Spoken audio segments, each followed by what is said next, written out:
This is Greg Canty here, and welcome to the Win Happy podcast. Stay tuned for interesting chats with interesting people about winning their lives and being happy at the same time. This show has been brought to you by Fusion Communications. Thanks for listening.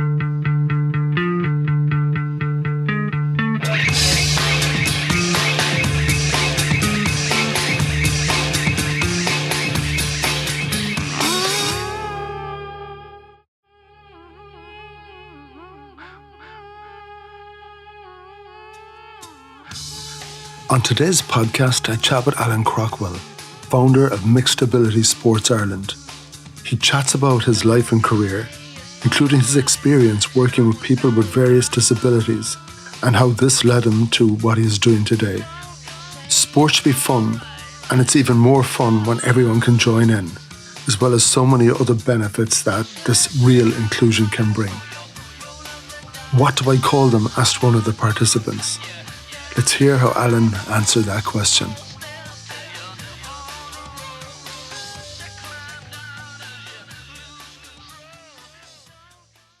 Alan Craughwell. Did I get it right today?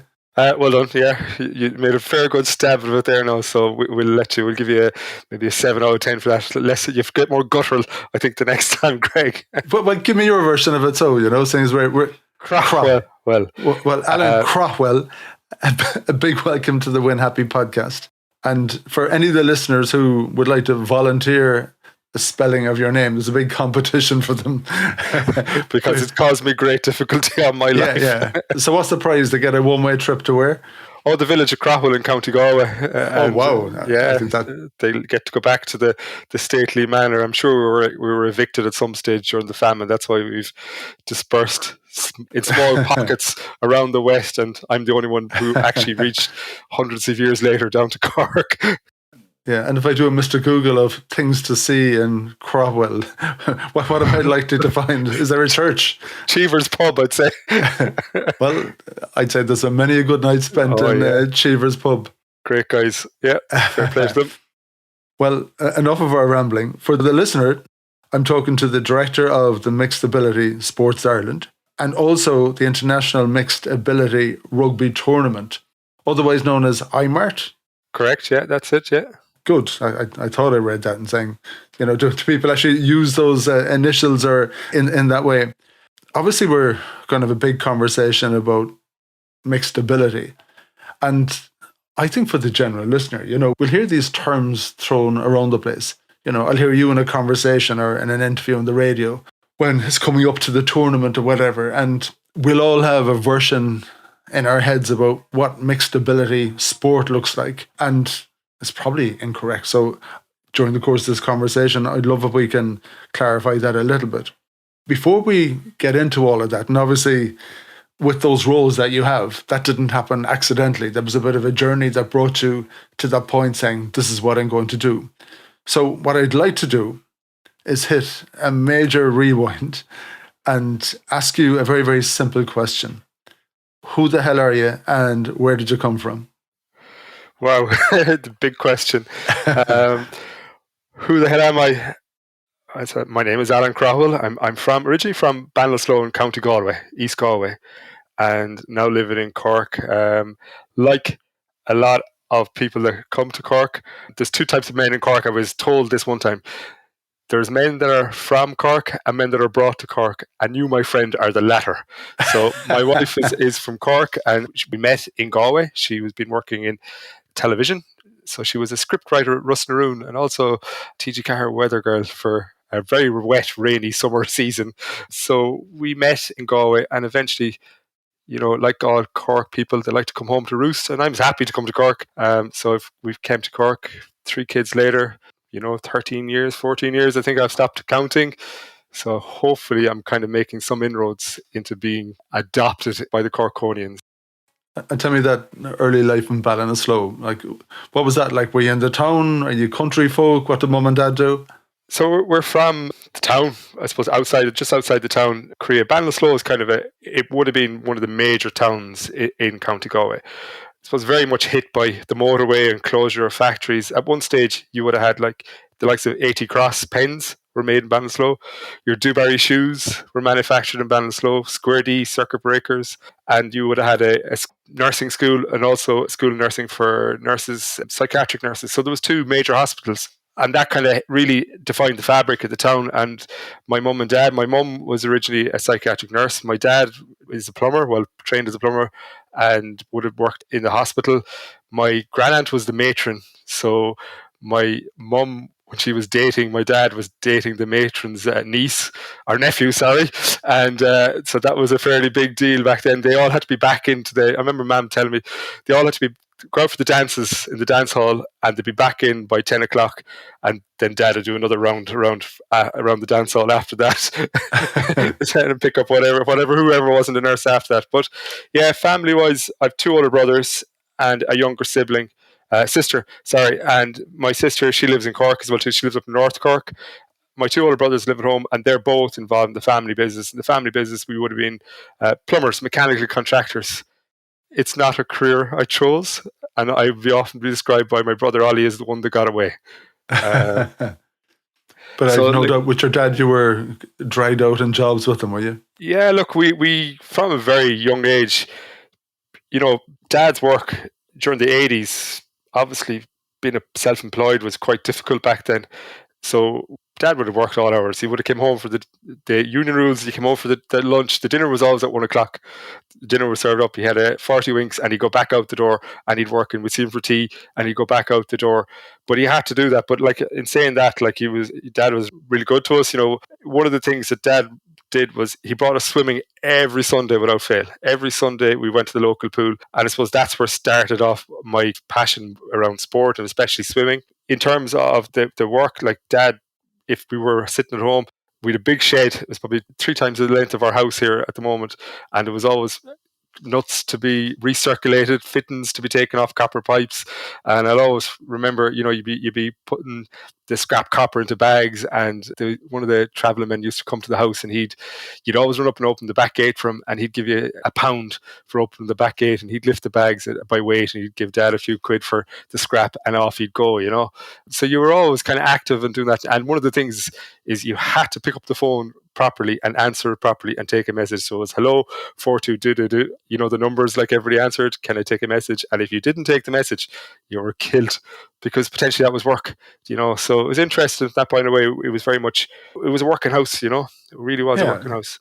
Well, there was no mobile phone, so the home phone was the office phone, wasn't it? Yeah, pretty much. In the kitchen. Yeah. And the filing cabinet was the press underneath the kitchen. That's where the office was for a good number of years, until we built the extension and put the office out the back, So would you say an entrepreneurial family, and it was really, is different to another family?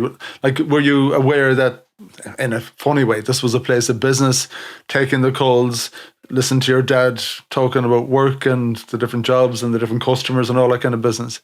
Yeah, like that was the dinner table conversation always, like Mum and Dad would be having conversations, was there messages to anybody get any messages? My brothers were very much stuck into the business quicker than I was, because as soon as they could, 13, 14 years of age, they were gone on jobs, and they'll end up working in the business. Where I was kind of, I suppose, a little bit spoiled, or loved, as I like to say myself. And I was afforded more opportunity to enjoy the leisure activities like going swim training and going to football or whatever. I was closer in age with my sister as well too. So there's a gap between myself and my second eldest brother Ollie of 3 or 4 years, and then myself and my sister Yvonne, there's only a year and 11 months between us. So we were kind of closer, and Eamon and Ollie were kind of, they were kind of the similar age. So they were going through school kind of 1 year behind each other, and then we were always kind of working. So yeah, like, I mean, I suppose it was a very typical Irish upbringing, good family, lovely family, to be honest. We wanted for nothing. We didn't have a hell of a lot. But we didn't need a hell of a lot. We had our neighbours around the estate, the back of us, and, you threw conkers and climbed trees, all of that kind of good stuff. And yeah, it wasn't so bad, was it? Came in for tea. We got fed, we got watered, and everything was good, So yeah, I definitely have no complaints about my upbringing. And the town itself, Ballinasloe, was, it was a nice place to be brought up. Garbley College in Ballinasloe would be the secondary school, and that would have been a diocesan school, and it had borders at the time. So rugby would have been big sport there. I never forget my experience of rugby. My first experience of rugby was when I went out in first year, and the coach said, "There's no goalkeepers in rugby," and I said, "Fine." So the next week I went swimming, and I stuck at the swimming. That was it. This game is too complicated without goalies. Yeah. Tell me, your mum's work, which is obviously quite different to your dad's. Yeah. Would that have come through the door in any way? Would there have been conversations? Mum was of that generation when you had children, you hit the glass ceiling and you had to retire. But I suppose what Mum brought would have been her experience of, she would have very much been in tune with emotions and health and mental health and all of that kind of what we term and label now, like you're around, say, manic depression or bipolar. She would have known all that kind of and had the training in that. My uncles and my aunts would have worked in St. Bridget's Hospital, which is probably one of the largest psychiatric hospitals in Connacht at the time, and definitely in Galway. We lived straight across from one of the units. We literally lived for many years. The psychiatric unit was in an old, really old building called the Pines, and like a really scary looking building at night when the trees are rustling and all of that. So we would have, been around people who would have had mental health issues, and then the larger part of the hospital was just up around the corner from the road from us. Like, so as kids, like, we were always in our area. There was always people who were probably going through a lot of difficulty, and they were out and about, and we probably thought they were just funny characters, and we got and pulled faces at them and got a chase off them now and again, like, Yeah, threw stones at them, or those kind things that children do. Yeah, it's very much so. We definitely, you would have known the characters, and you would have known them, and you would have known who you could have got a chase off and who you should have stayed away from. A lot of these people, their lives were so different, and then they moved from the hospitals into community houses, and good parts of it, not so good parts of all of that happen for people. It does shape your view on health and mental health, when you're that close to it, obviously growing up beside it. And I know in previous conversations that we've had, you spoke about a neighbour, and that kind of gave you an introduction to the whole world of mixed ability. Could you tell me about her? Yeah, Karen Breen is a neighbour of ours, and she has Williams syndrome, which is like, it's a chromosome disorder. So it's like one of your X and Y chromosomes don't actually meet. So it's very similar to kind of Down syndrome in terms of that type of issues, but the distinct facial features, like a pixie kind of face. But one of the strange things around that syndrome is perfect pitch and the ability to hear music, sing music, and stuff like that. So Karen would literally come in the back gate of our house. So we had a back gate where the van would come in and be parked, and you come down our back garden in the back door. She'd come in our back door. She'd come in and look at the newspaper, of the Sunday paper. Her fascination was Pat Kenny, to see if Pat Kenny was on the paper. And she'd look at the paper. She'd say hello to my mum, Chris. How are you, Chris? Then she might look at the washing machine for a while, spinning around. In later years, when I would have been socialising of a Saturday night, might be lying in bed still at mid-morning. She'd come in and look over me. Hello, Alan. How are you, Karen? And she'd go in and she'd go off out the front door and go to the next house, wherever she was going to. She had a routine, but we thought nothing of it. And then her mum set up the Williams Syndrome Association of Ireland, and knowing around kind of stuff around kind of the musical ability and the love of music with people with Williams syndrome, she set up a music and activity camp. And one summer I was doing nothing, and Anne Breen, being the woman she is, she's very kind of forthright. She said, "You're coming with me. You're doing nothing." And that was kind of my introduction really to the whole idea of maybe possibly working in the area of social care or helping people with special needs or intellectual disabilities. And it kind of came through another chap who was up there, who I would have been partnered with, Alan. And Alan was 14 and he just lost his dad. And Alan liked sports, so I was kind of his helper for the week, and we would go around, we'd go out and throw the rugby ball and all that kind of stuff. And one of the other guys that was there was a Dutch guy over. Harm was his name, Harm Peters, and he could sing the Dubliners better than the Dubliners. And he could play every tune better than they could. And that was his thing. He just loved Irish music. But his support worker, Kjol, in his best Dutch accent, he said, "You should think about being a carer. Yes, that would be very good. The ladies, they really like the carers, And I was like, great, a 20-year-old something here. This could be a right old option for me here, So a number of years kind of passed, and I kind of flitted between different jobs and ended up going to Australia for a while. pretty much being a bum, not actually getting a job and just kind of living the good life. I wouldn't say it was great. I would say it was only all right. I was out there traveling, backpacking, doing all that kind of thing. Came back after 6 months. I said, what do I do now? And a job came up in the area in Roscommon, a care job. And I applied for it and got it. And I like to think of that job was probably like my apprenticeship, because I have no formal qualifications in the area of care. This is the biggest fraud. I'm outing myself now after numbers of years. I went to college and I did Bachelor of Business Studies in Leisure Management, so kind of an easy enough dossier course that I didn't do too well on. I should have done a lot better. But yeah, went to that job. I was lucky to kind of come across a chap called Dr. Brian McLean. And he was very interesting in terms of what he was doing. He was pioneering through the Callan Institute the concept of positive behavioural support. And that whole idea was being a bit more CSI about how you look at an outburst or behaviour that somebody may have that has a disability. Because what tended to happen was people were going nuclear. Somebody could have a really strong outburst and be physically aggressive or verbally aggressive, or, just not do things that we think are socially normal. And I suppose what he taught me was to step back and look and analyse why, and maybe chart it out and review it and look at and ask a deeper question of why that person is having that distressful moment at that point in time. And I worked with really, really very good characters, really good people that have just stuck in my head for my life. One chap, his thing was he would go to a wall and he'd knock his head off the wall, but he wouldn't do it that hard. He wasn't that stupid. No, he was not. He was doing it so he'd set off the other guy in the house, and the other guy in the house would go for it, and he would split himself open, and then the lad would sit back and just watch the fallout, And he was non-verbal, like he had his own way of communicating. Something like fuff was water, fuff, and he was very kind of distinct features. I end up working. He ended up getting moved out to his own house because maybe it was his exiting plan for get out of the house. Maybe that's how clever he was. But he got his own house, his own care staff, his own car, and we travelled the country. We did everything. Like, we just was myself and himself. It was like literally you had to find things to entertain. How do you entertain him? So at one stage we ended up going on a powerboat up and down the River Shannon, and one of my colleagues actually, he filmed him so that we could watch it. This was before smartphones and all that kind of stuff. But the kick he got out of watching himself doing something was really cool. But I remember the very first day, we went from the train to Athlone to Galway, and on the way back, it broke down on the platform.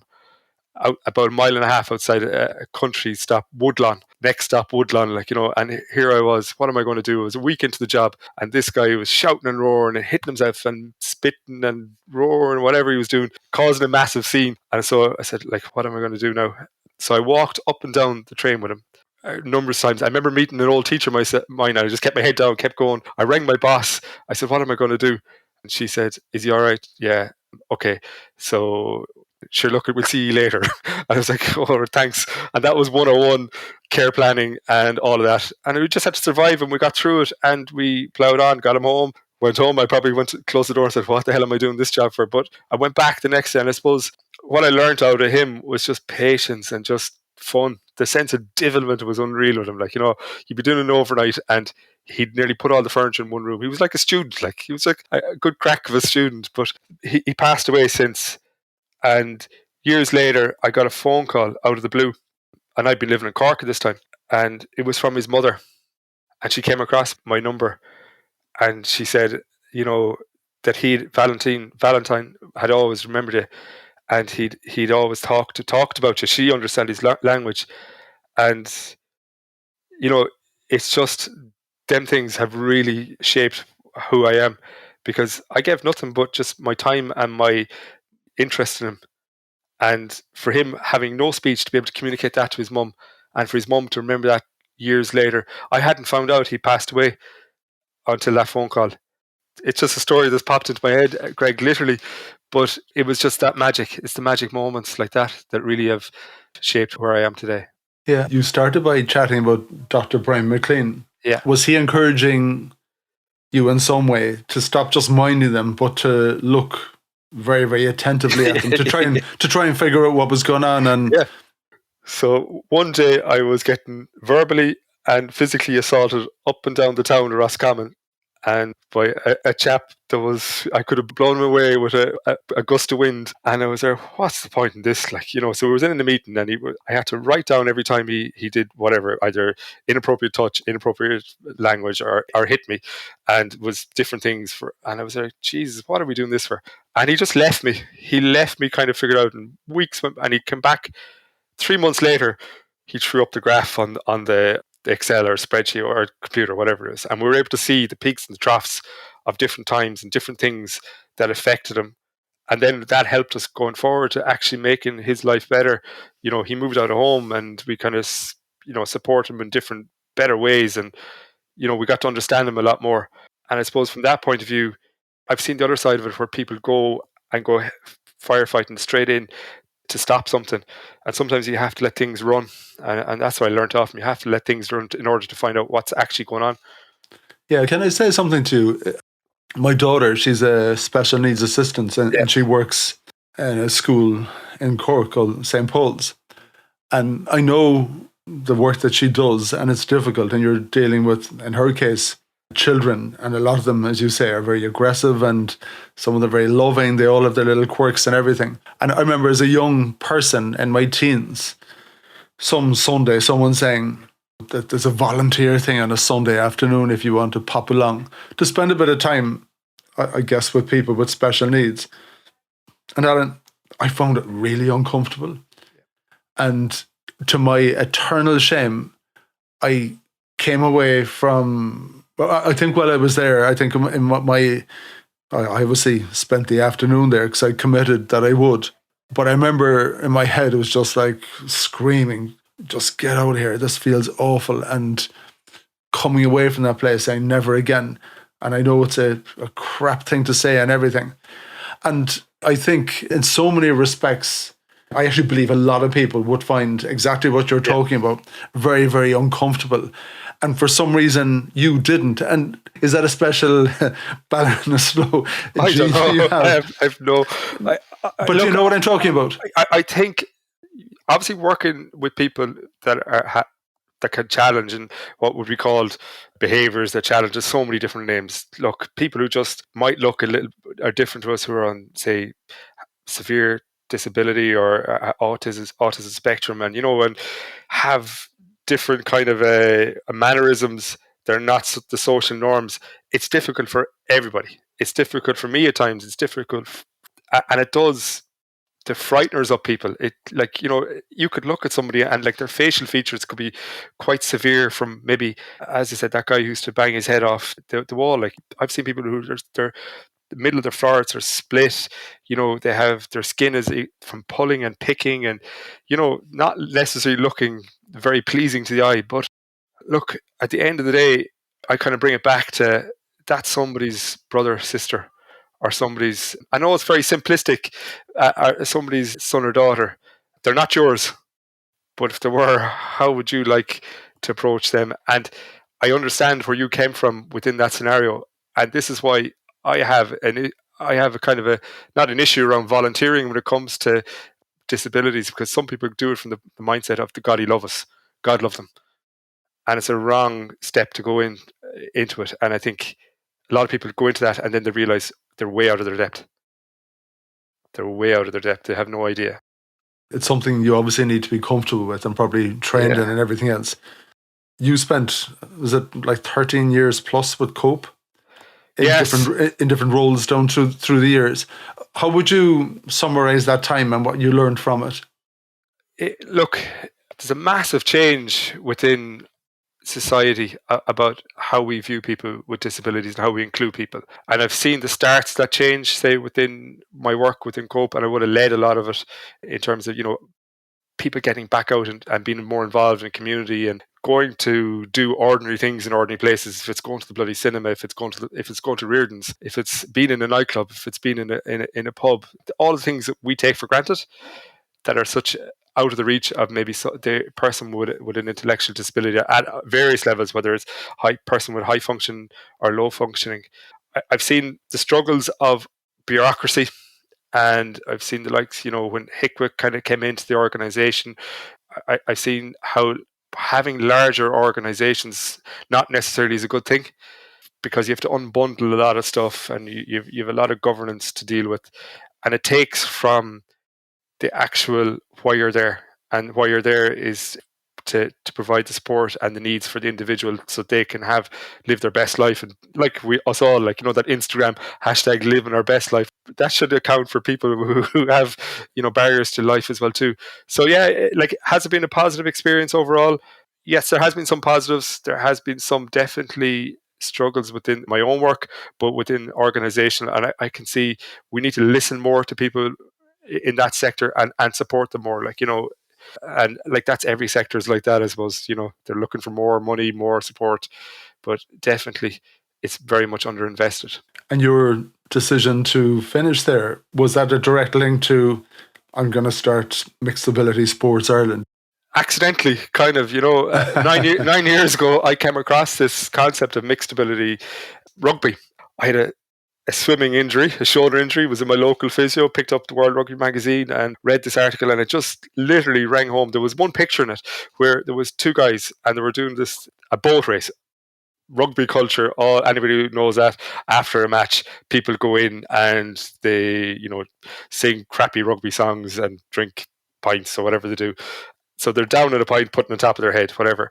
And there was two guys I was working with. One of them was about 6 foot something, and the other lad was as small as Peter Stringer. And they were constantly slagging me for being from Galway, from Connacht, and Connacht weren't great anyway at the time. So I said, these guys need to know what it's like to play rugby. So I went over, kind of self-financed myself, self-funded, just got in touch with everybody and anybody that was involved in this.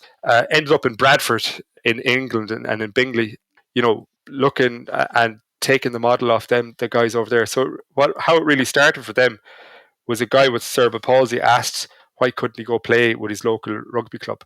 He was told, yeah, you can, but you can play tag rugby or you can play disability only rugby. And he said, I've cerebral palsy. I'm not going to be able to pull a flag off somebody's shorts. It's probably going to be more dangerous for me because I don't have the mobility in my left side.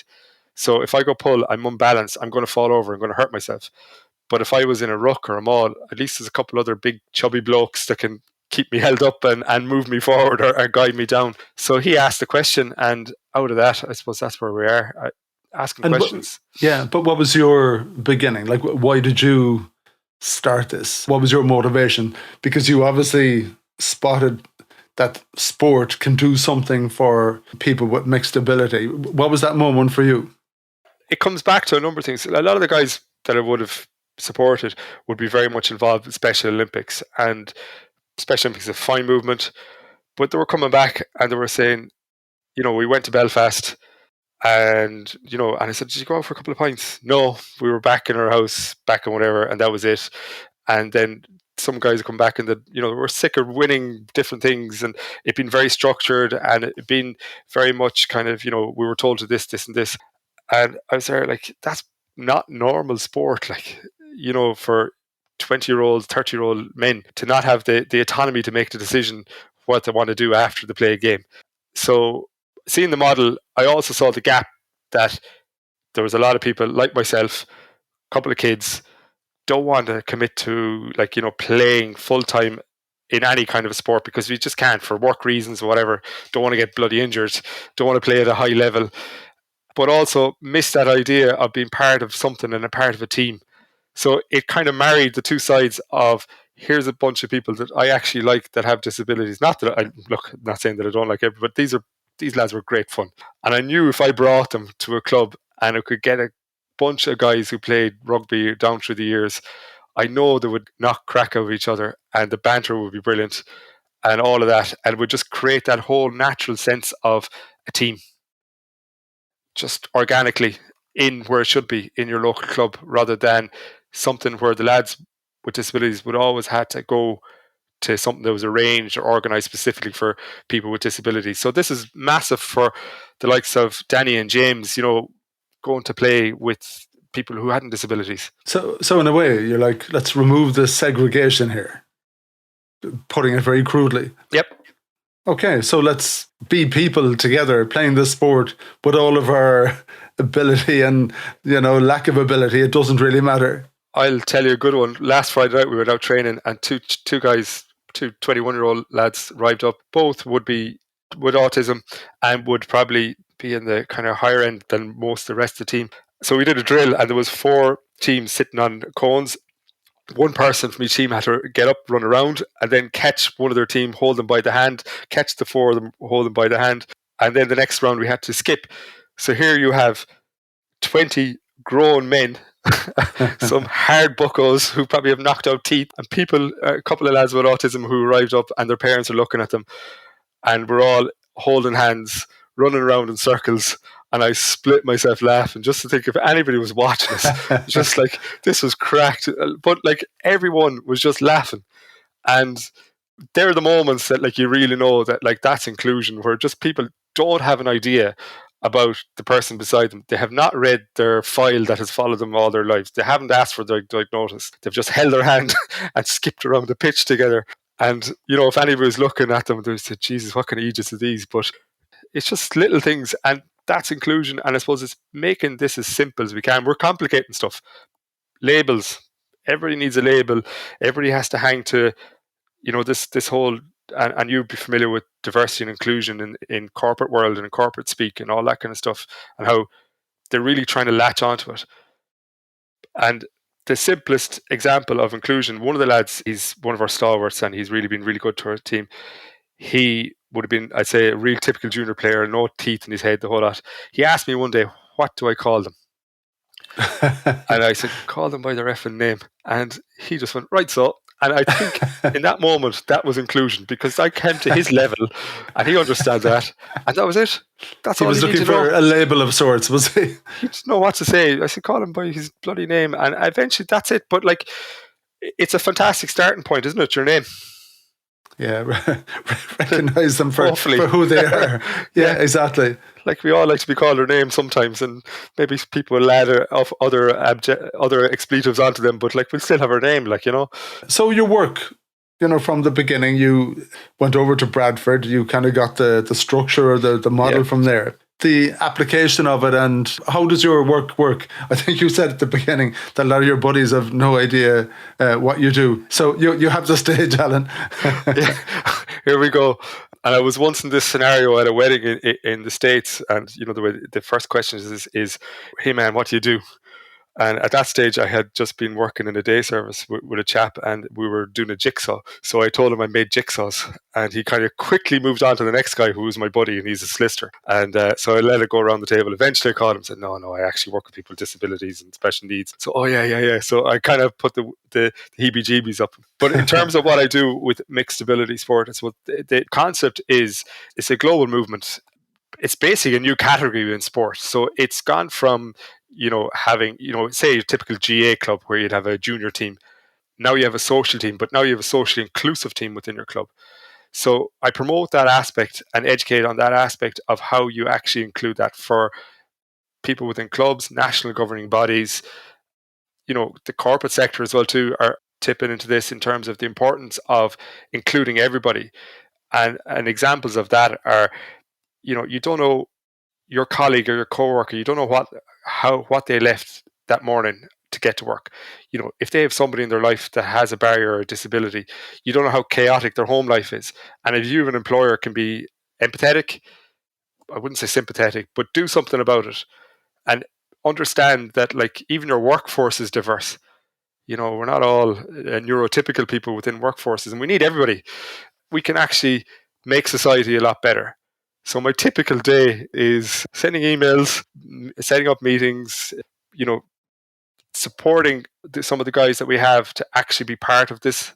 So I co-produce and co-deliver our workshops with people who have lived experience of having a barrier. So one of the guys I'm working with now at the moment, Richard has autism, and Richard works with me to deliver workshops and deliver presentations and any reports we do, because it's not that it's more authentic, but it's actually right that if it's mixed ability, that there's people of mixed ability involved in all aspects of what we do. Because other than that, it's just me as an ordinary middle-aged white guy telling people what to do again. And that's what generally is happening with inclusion and diversity. You get some sort of expert. I'm not an expert, but you get people who profess to be experts telling you what to do, to how to be inclusive. But we're not listening to the people who have the problem, who had the issue. So that's what we're doing. I don't know if that's in a nutshell. Yeah, well, if I'm a club official, and I think for anyone who's listening, Yeah. anyone who has parents, anyone who has children, there's a good chance they're going around to their local club. Maybe they're coaching.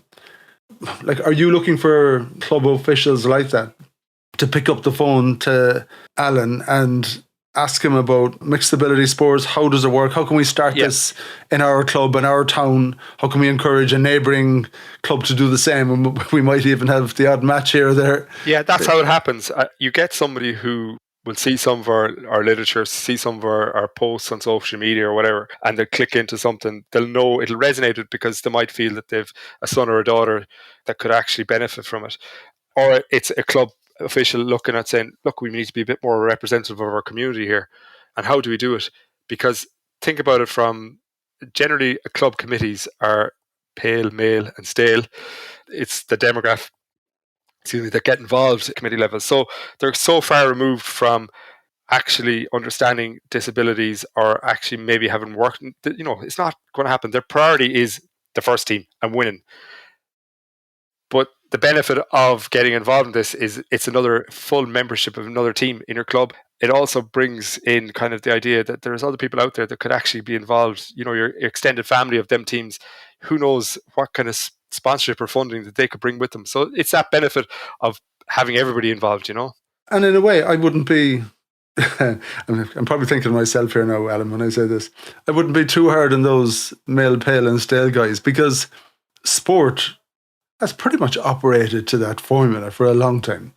You train, you want the team to improve, and whatever division you're in, we'd all like to win. And I would say, if you've ever trained a team, there's a big bloody difference between coming off that pitch, having won a game and having lost a game. And there's lessons in the learning, and there's, great joy and everything else in the winning. And sometimes the winning is so much sweeter when you've done a lot of losing. Let's just put it that way. But that's kind of the formula on all of those clubs, and you fundraise for better facilities and, better teams and better trainers and all of that business. So it's like a whole industry that has worked in that particular way and that model. So you really are creating a new category. And maybe it's a big rewind, really. Maybe it's bringing it back to basics. I think you're really waving a big flag of sport for fun. When you look at the word sport and the Irish word spree, and it is like, where did it stop becoming fun? And for a lot of people at competitive sport, they don't generally enjoy it because it's a lot of pressure. And what you're seeing is a lot of fall off at adult level. And you're seeing, obviously if you're successful, and you see it even at provincial level and professional level, when you're done, and you forget about it and you move on to your other life. When you think about sport and you think about the pinnacle of sport is, the Olympic dream and the championship, the county championship, all of that. So it moves up straight up into up here. But what we need to do to get more people involved is we need to lengthen out the base. So by doing that is you need the elements of having sport where it's not as competitive. And if you look at what's coming ahead of us in terms of what's the next Gen Z? Is it Gen Z? I've lost count. I don't know what they are, but some of their ideals of and what's coming back from research is competition is not necessarily what they would keep them involved in sport. So we need to look at it, and national sporting bodies need to be looking at the youth, and they need to be looking at why is the fall off of that, and why is the likes of esports becoming a multi-billion-dollar industry, and it's been classed as a sport. There's all these different things that are coming up. Yeah, and maybe, as you say, that ultra competitive thing might be the reason you walk away, because you're not the best player. Yeah, and you don't want people shouting and roaring at you at the pitch because you can't control a ball as well as someone else or whatever. So I can see where you're going for that. And in a way, for those clubs, let's do the elite thing. Let's have all the best players competing at the highest level, but let's have other teams where people are having a great time on a Saturday or a Sunday, getting wet and getting mucky and figuring out what a team is like. But even from a sporting point of view, from a coaching point of view, the importance of having teams like this, and if you look at the best athletes and the best players, their perception and their awareness of who's around them and what's in front of them is a lot quicker than so that's the difference between good and elite. So in a mixed ability, right, you have to, say if you're playing mixed ability rugby, you have to know who's beside you. You have to be talking to them. You have to be instructing them. You have to know who's in front of you so you can see who you're coming against. And our senior player, one of the most capped players in our club, Siski, he's over 250 All-Ireland League caps, big hard man. He said he's never ran as much and talked as much on a pitch than he has when he played mixed ability rugby. So from that point of view, from a purely coaching sports point of view, the benefit is to get people involved in sport like this is they now have better awareness of the pitch. So like I will be talking to, purists in sport and saying, guys, you need to get your players down and just give them a run out and it'll improve them. So who benefits? Who benefits from all of this, Alan? What are the benefits? You see them every day. You see things illuminated. What do you see? Oh, it's very much the individual stories. I think it's them, and I like to call it's the magic of mixed ability. It's the 21-year-old who's played rugby all his life, who comes out and plays with us, goes on tour, throws his mucky bag of gear back into the house and says to his mum, I'm in bits. And the mother says, I don't want to hear about it because you're probably out, you've got the lard kicked out of you above where you're playing and you had a few pints and you're hungover or whatever. And he says, no, you don't understand. It's my face. My face hurts from smiling and laughing all weekend. And I think, Jesus, if you can influence a 21-year-old to just think beyond himself and think that there's a load of other people out there that, like, his teammates, some of them should not be alive. Some of them should not be even playing rugby. Their bodies aren't capable of it, or their mental capacity isn't capable of it. Somebody told them that. And some of them are packing their bags to come training on a Tuesday for Friday night. And like that 20-year-old who doesn't have a disability now understands all of that. And he's coming back week on week. And I don't know why. And I do know why, because he enjoys it. And that's what he gets out of it. But like there's so many people around the country that are getting that enjoyment, are coming back. And these are people without disabilities coming week on week back to play mixed ability sport. They're not volunteers. And I suppose, Greg, that's my point, going back to when you volunteered. These guys are doing it because they're part of something and they're part of a team.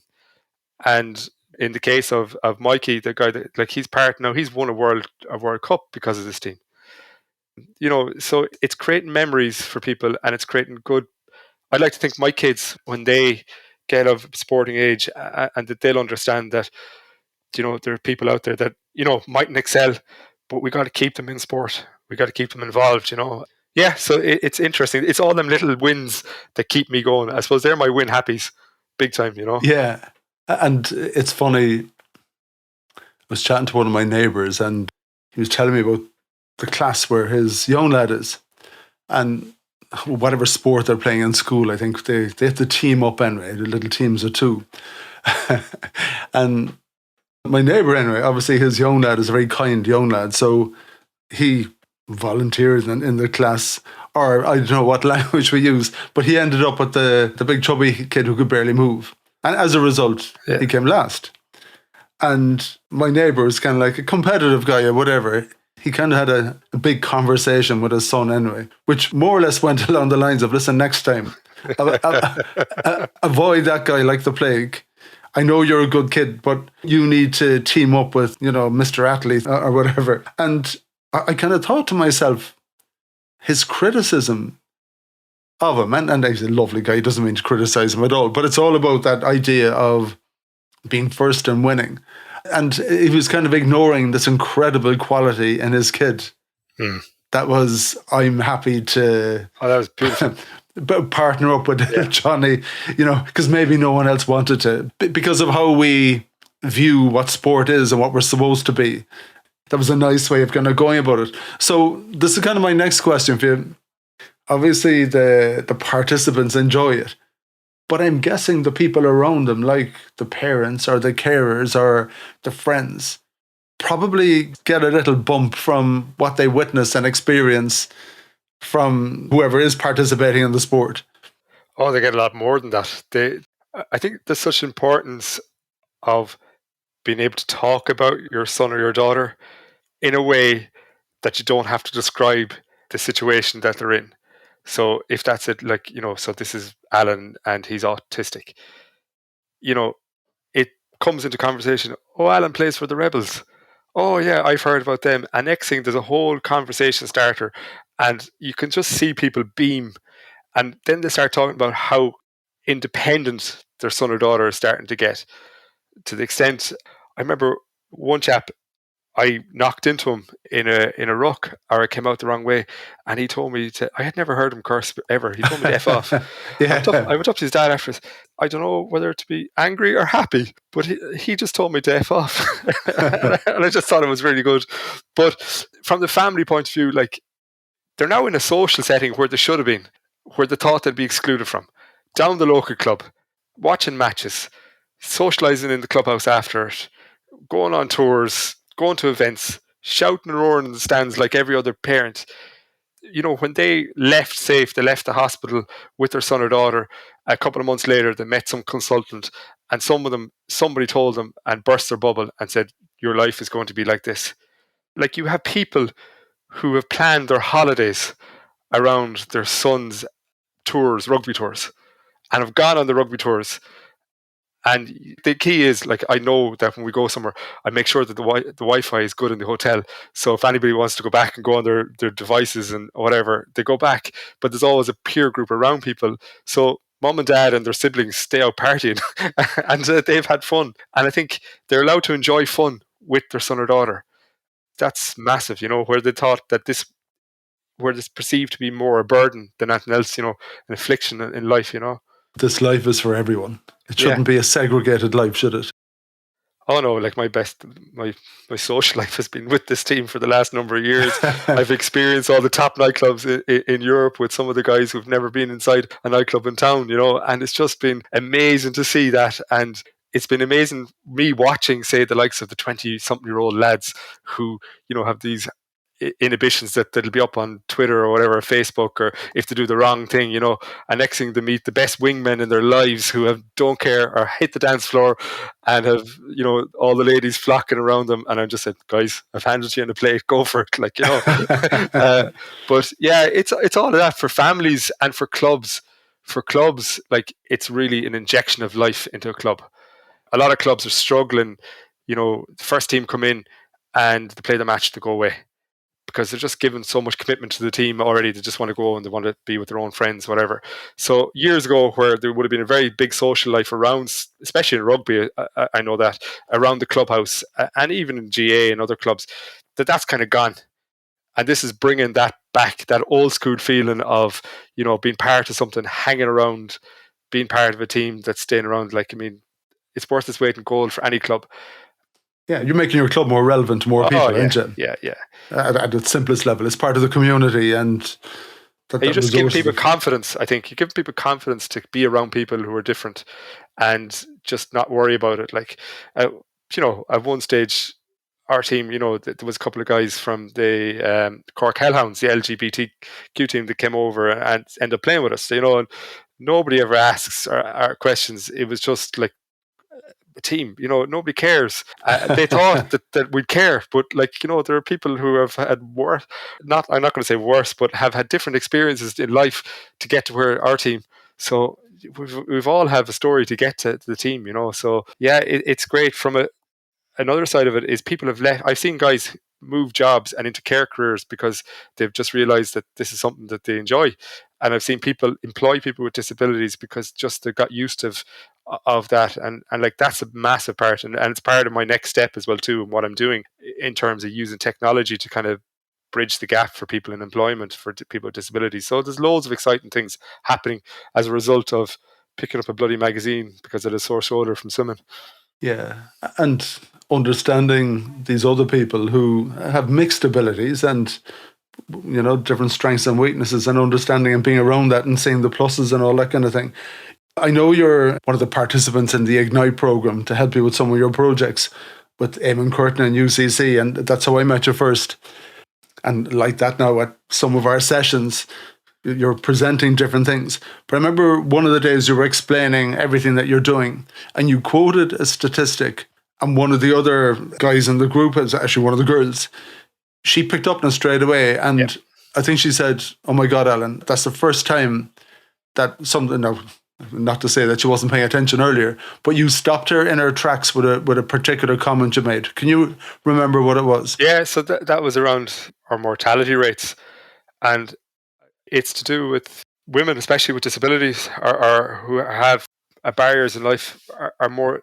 I think the statistic around is around are to die 30 years younger than a person without a disability, or who is kind of distant from being active in the community.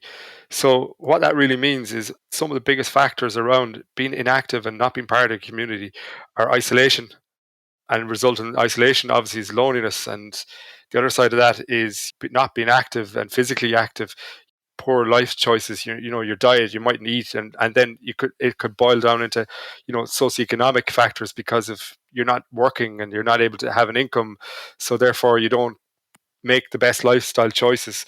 But basically bringing it down to not being connected as a human being to other people is really detrimental to your life expectancy. It will kill you.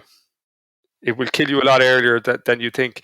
And I think that's the whole concept of, when we exclude people from society, they'll end up becoming a burden on society, because we'll end up paying for them through healthcare, through whatever benefits, or whatever, whatever we have to do to maintain the person in society. So yeah, and it's more prevalent in women than it is in men, because the opportunities seem to be more for men, obviously. So get out there. Hope your teams encourage mixed ability sports. People are more active. There's less isolation. People's self-esteem improves, and they start believing in themselves, and maybe I can get that job and make that friend and socialize or find a life partner. All of those things that come into all of that. So you are on the Win Happy podcast, Alan.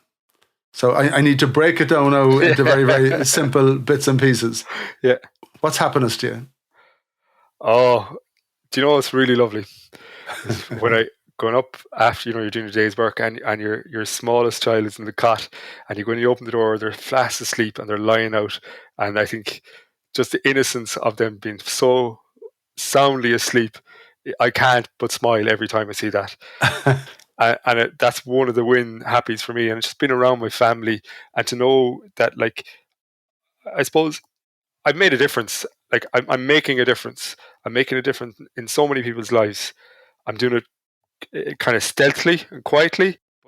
It's like that story I told you of that chap who threw his bag into the house, and his face was hurting from smiling. I can't help but smile every time I say that.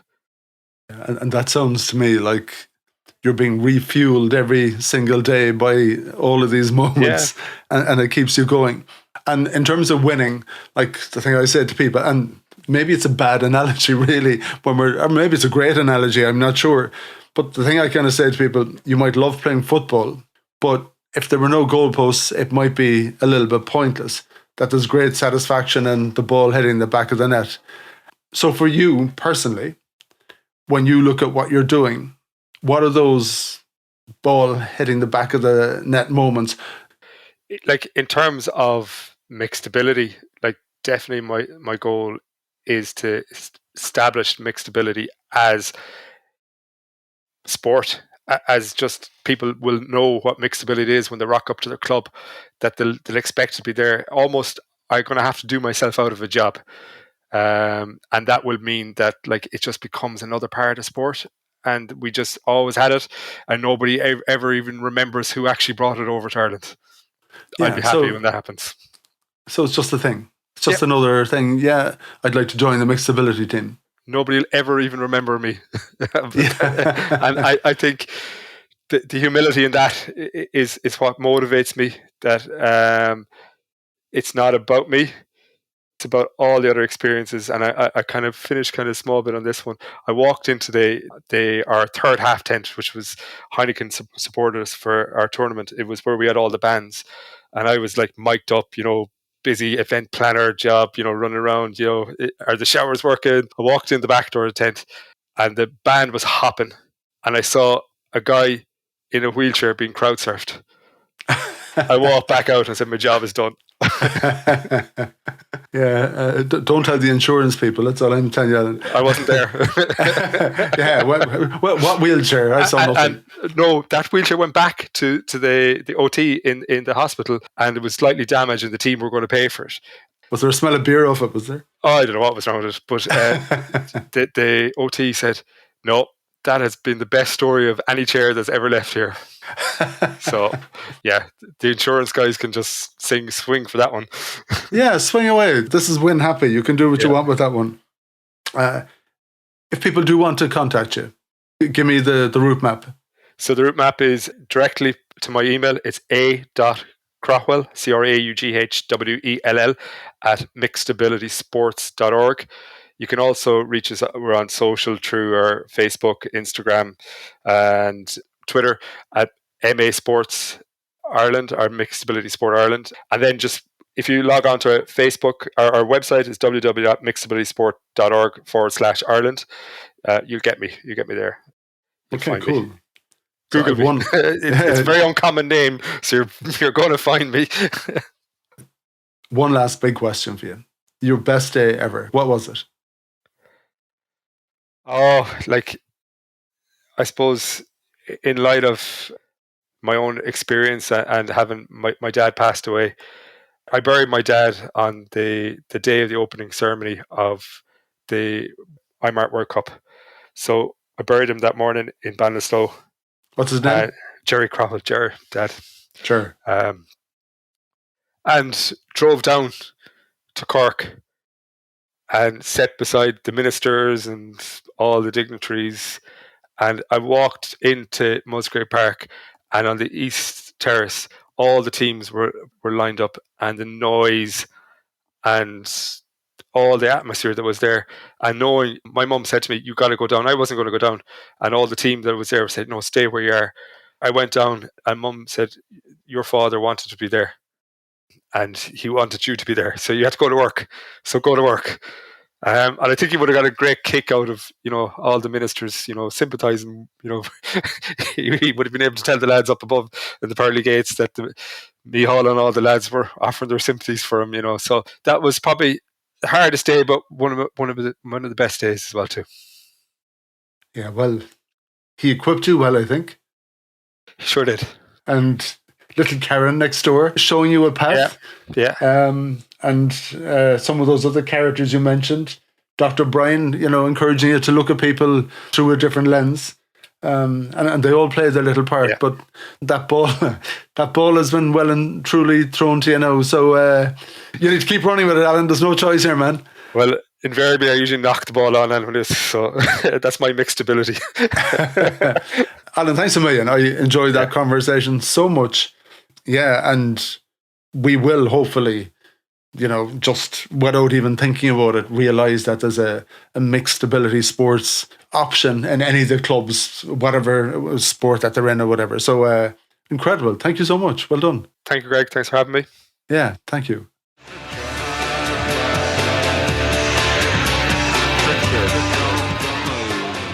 Thank you for listening to the Win Happy podcast, which has been brought to you by Fusion Communications. If you'd like to get in touch, feel free to send me an email at greg@fusion.ie. So until next time, take it easy.